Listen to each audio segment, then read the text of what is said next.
Selamat pagi Pak, perkenalkan nama saya Panjianan Dalum Banteruan dengan NIM 11S24044 dari Prodi Informatika. Di sini saya akan menjelaskan tipe data point. Di sini terdapat tipe data point menerima dua komponen, yaitu komponen X dan Y, di mana komponen X dan Y akan berupa integer. Kemudian kita tambahkan driving show untuk menampilkan tipe data baru tersebut, yaitu tipe data point yang ini. Kemudian pada realisasi selektor, absis P memberikan absis dari poin P, yaitu absis akan mengambil nilai X dari poin, kemudian nantinya akan berupa integer.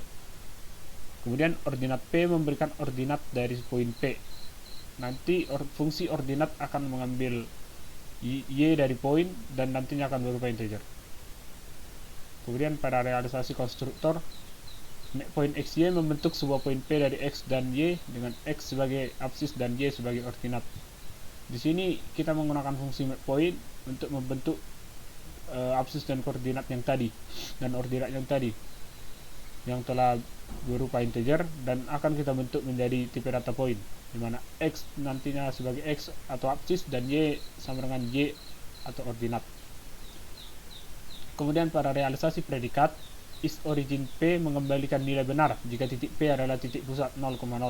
Di sini is origin fungsinya untuk mengecek apakah absis P sama dengan 0 dan ordinat P sama dengan 0. Fungsi akan mengembalikan nilai true jika absis P atau X sama dengan 0 dan ordinat atau Y sama dengan 0. Kemudian kuadran P mengembalikan lokasi kuadran dari titik P. Di sini kuadran akan menerima tipe data point dan akan menghasilkan tipe data string. Kemudian akan dicek di sini jika absis P lebih besar dari 0 dan ordinat P lebih besar dari 0, maka posisinya berada di kuadran 1. Di sini artinya jika X lebih besar dari 0 dan ordinat atau Y lebih besar dari 0, maka posisinya berada di kuadran 1.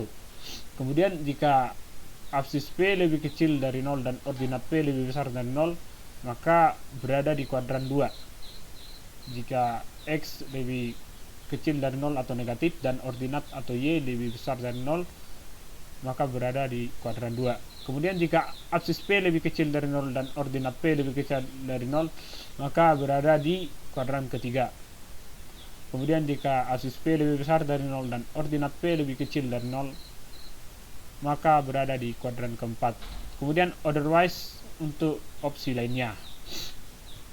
Is on SBY adalah fungsi untuk melakukan pengecekan apakah titik P berada pada sumbu Y. Di sini akan dicek apakah absis P sama dengan 0. Jika sesuai, maka fungsi akan mengembalikan nilai true.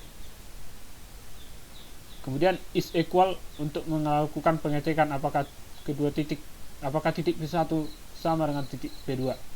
Di sini is equal akan menerima dua tipe data point dan nanti akan menghasilkan boolean. Di sini akan dicek apakah absis P1 dan absis P2 dan ordinat P1 sama dengan ordinat P2. Kemudian pada translasi SBY adalah fungsi untuk mengembalikan sebuah titik hasil translasi titik P searah sumbu Y sejauh n. Di sini translasi untuk mengembalikan sebuah titik hasil translasi titik P searah sumbu Y sejauh n, di mana nanti akan menerima tipe data point dan integer, kemudian menghasilkan tipe data point.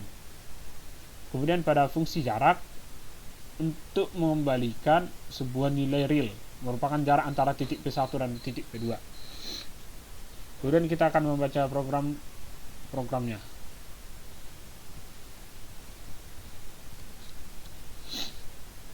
Dan nanti akan kita buat dengan hasil yang diharapkan pada modul.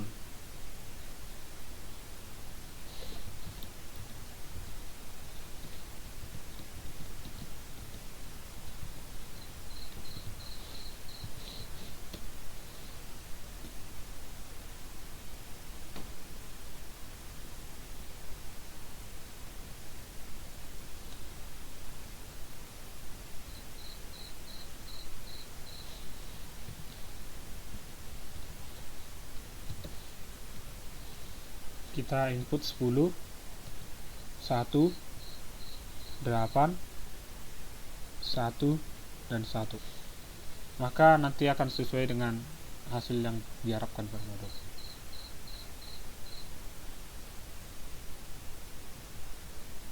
Sekian Pak yang dapat saya jelaskan mengenai tipe data point. Jika ada kesalahan kata mohon dimaafkan. Sekian dan terima kasih.